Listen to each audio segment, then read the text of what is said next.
everybody, the Destroyer here, and welcome back to another cast of the Rise of the Witch King, patch 2.02, version 5.0.1. Today we have a 2v2 on Udun, with the players there, which we'll take a look at in game there.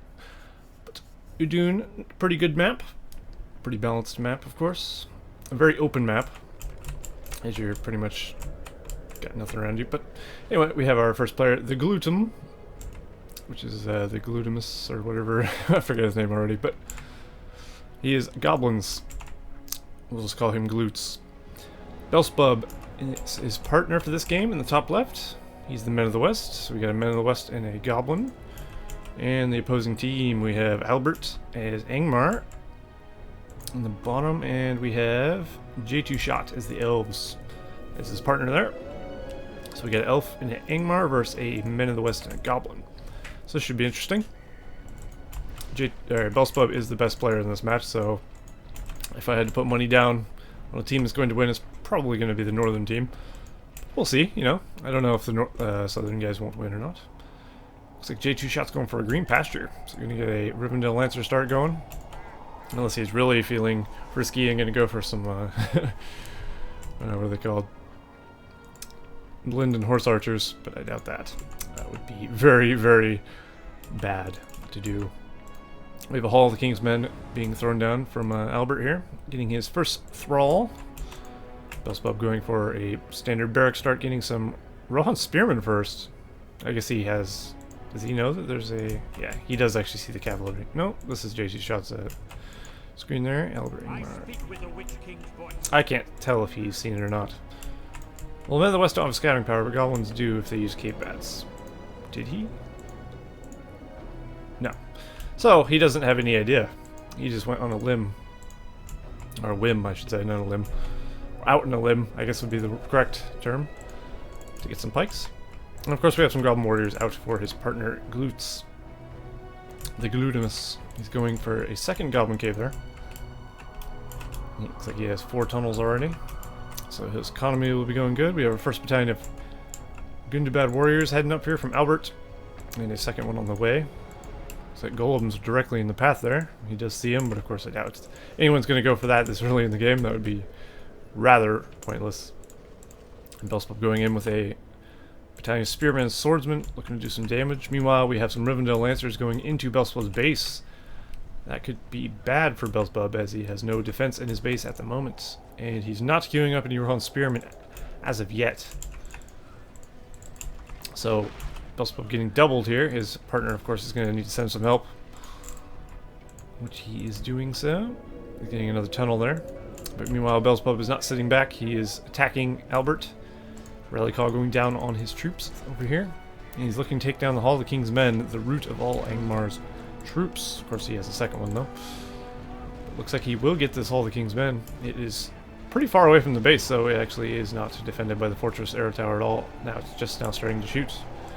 How are things going over here? Looks like he did lose a farm here, possibly over here as well, but Belsebub has 2 battalions of Gondor soldiers now over here, and getting his farms in the outskirts. Looks like the Lancers might have been killed off, or these might have been the Lancers. Looks like they're still alive. And another group of Lancers here. Ooh.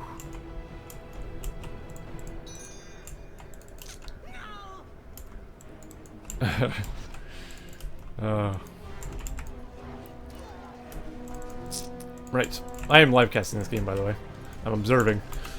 If I didn't say that already, which I probably didn't. You could have figured that out by the title screen, though. Or loading screen, rather. So Belsebub's base looking fairly safe now. He's just got to build a few farms again. And he's got some men down here. Shield wall formation with the hold ground stance, so they're extra tanky. There's porcupine formationed Rohan Spearmen in hold ground formation as well, being very tanky as well. That will take a bit to break for Angmar. And Goblin player Glutimus sending some guys in there. Glutimus Maximus, that's his name. How did I forget that? I'll just call him Glutimus. And the Lancer's getting a charge through on the Goblin Warriors, but as we all know, a large clump of Goblins is not a good thing to charge through, really. As you do get slowed down and you take a lot of damage, especially the poison damage. So Glutimus doing the right thing there, keeping his Goblins all bunched together like that. That's really what you want to do with the against cavalry if you can, and then of course get some spiderlings when you can as well to get extra counter. Things are looking bad for Albert now, who is now being attacked by Belsebub pretty hard. He's got a couple of battalions down here taking out a mill. There it goes, and he was also working on that. He does spot a mill over here though. He's going to take that out, and he also has more guys on the way down. And while the Goblin player Udun is attacking J2Shot, J2Shot doesn't really have too much. He did have some archers out in the field, but as you see here, they're not doing so well. As of course they die very quickly to Goblin warriors. J2Shot getting more lancers out in the field. He did throw down a mirror Galadriel to heal up these ones here, which is really what you want to do. You don't want to lose these because they are $500 a pop. Not cheap.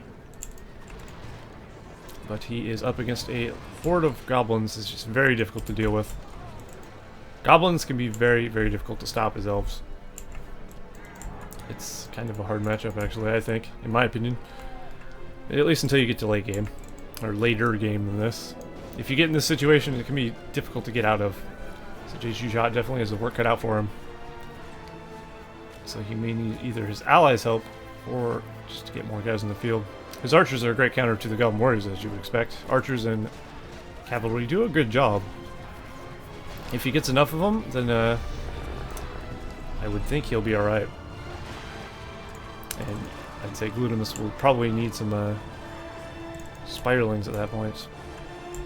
Doesn't look like he's thinking about spiderlings though. I think that would be a great addition to his army though. Although these guys are taking a bit of damage from the clumps.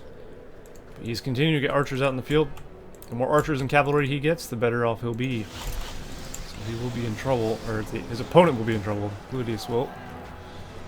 And while Belsebub's caught right here, standing his ground with his rally called troops. Angmar's troops falling quickly. Albert's going to need some more guys in the field. Albert does have 2 towers on his fortress to keep it safe. Keep it a little bit more safe, at least. Looks like J2Shot has sent some archers over here as well to keep his partner's base a little bit more secure. Continue to get thralls out in the field. Not going for any tier 2 troops. I think really what he needs is sorcerers at this point. Because Belsebub's keeping all those guys bunched up here. Sorcerer corpse rain would be absolutely brutal against Belsebub's troops. But the thing would be, he'd have to throw that down, keep the building safe, upgrade it, and then buy the guys, and then upgrade the guys as well. It's a costly endeavor. Sorcerers are not cheap either, and they die very easily. Corpse rain can pay off in a big way. So that's just what I would do in that situation, but maybe not, you know. Maybe I'd throw down another Hall of Kingsmen and try to get some more spam. If it looks like he's gone for Black Numenorians, so I guess I was wrong. He was going for tier 2 guys. I didn't notice that was a tier 2 building.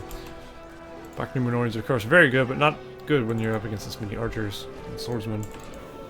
At this point, Albert is in a very big amount of trouble. Albert's economy can't be doing too well either. He's got 400 economy, 130 troops out of it. J2Shot's got 425. At 336 and 425, that is. The base of the Elves still being raided by Goblin warriors. So I'd say Gludius is doing well against J2Shot for the most part. He's doing what you need to do as a Goblin player. So we have summoned hobbits from Belsebub. So he'll be throwing those down probably sometime, maybe? I guess he doesn't really need it as a gut. He's also got his rally call ready to go. He's taking 925 command point limit. Holy crap. So he has a lot of farms on the field. And of course his partner Gludius has 775 because he's not doing too shabby either. Oops, clicked over there for some reason. So yeah, the northern team definitely getting the better of the exchanges here.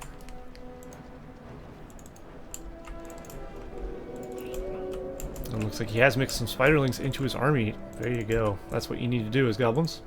And he's getting some half-storm marauders as well, which is also a good addition to your army.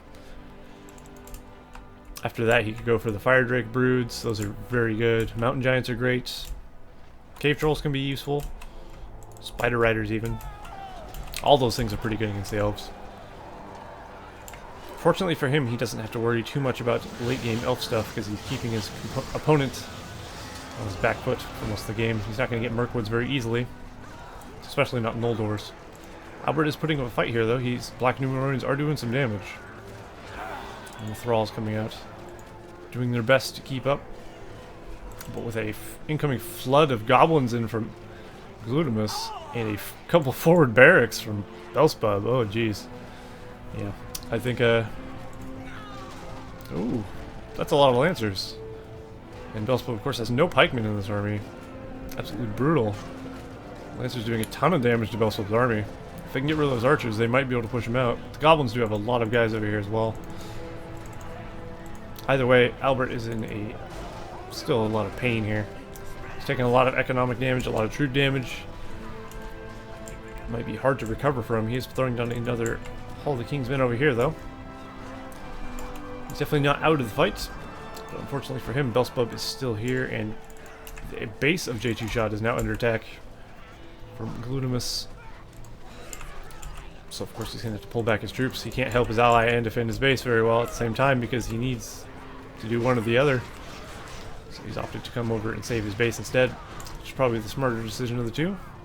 Looks like J2Shot's gone for Arwen. Arwen's a good hero. She can be very good, especially against the Flood, or with the Flood against goblins. Can take out big swaths of goblins very quickly. And it looks like two of those arrow towers, Alberts, have gone down there. J2Shot is not J2Shot. Belsebub is just flooding in here. Looks like we have an End Summon in the back of the base of Glutamus from J2Shot. He's looking to take down the fortress, but I don't think he's going to get it. The Lancers trying to fend off the Ents here, but these pikemen will take him down pretty easily, as you see there. After Marauders absolutely wreck Ents. Pikemen in general, I think, are pretty good against Ents. Half-Trolls are strong pikemen, so that's the thing. Of course, the Lancer's not going to be able to do anything to the Half-Trolls. As you see, they can't trample them either because they are trolls. Not that you want to trample pikemen, but it was a valiant effort. But it looks like Albert is about to be taken out of the game here. Also throwing down a heroic statue to give his troops leadership as well. I don't think Belsebub went for any heroes. Belsebub throwing up a GG there. And I think I could agree, this game is pretty much over at this point. Albert will be out of the game soon, and then J2Shot will follow suit very shortly after. And there goes Albert there. And will J2Shot quit out, or will he defend to the last? I guess we'll see. But yeah, definitely the Northern team had the better of that game. I'd say J2Shot did pretty well, though. But he had a hard matchup, I think. I've personally caused some pain as goblins against elves. It can be a difficult fight. Because your guys are so expensive. I mean, Lorien Warriors, Lorien Archers are 300 apiece. And they die fairly easily to these Goblin Warrior masses, which are very cheap. The Poison Blade's just so strong. If you get a clump of goblins up against some archers, it'd be very difficult to stop without losing a ton of guys. A floodgate expansion here from J2Shot. Interesting choice. I do like these things. They're actually pretty cool. They do fairly well also. But not in the back of the base, unfortunately. Where the bulk of the troops are. Goblin wood being thrown down, probably by J2Shot, it looks like. Overriding the Tainted Land there. Fortunately for him, though, there is a ton of soldiers from Belsebub here. Goblin spiderlings being summoned in. We're getting hit by the flood. And it looks like that's probably J2Shot's last building as well. So that'll be him out of the game. And that will be the match. So there we go. J2Shot defeated. And Belsebub and the Glutamus Maximus have been victorious this game. So yeah. It was a little bit one-sided. But it was a good game nonetheless. But anyway. That has been that. Wait until the loading screen and then I'll end the video. But yeah, I think that was a possibly unfair teams. Maybe J2Shot and the Glutimus should switch teams. I don't know. I think it was just the matchup, though, not necessarily that J2Shot was worse player than Glutimus. They're probably pretty even. But anyway, I hope you guys enjoyed that cast of the Rise of the Witch King patch 2.2, and I'll see you guys next time.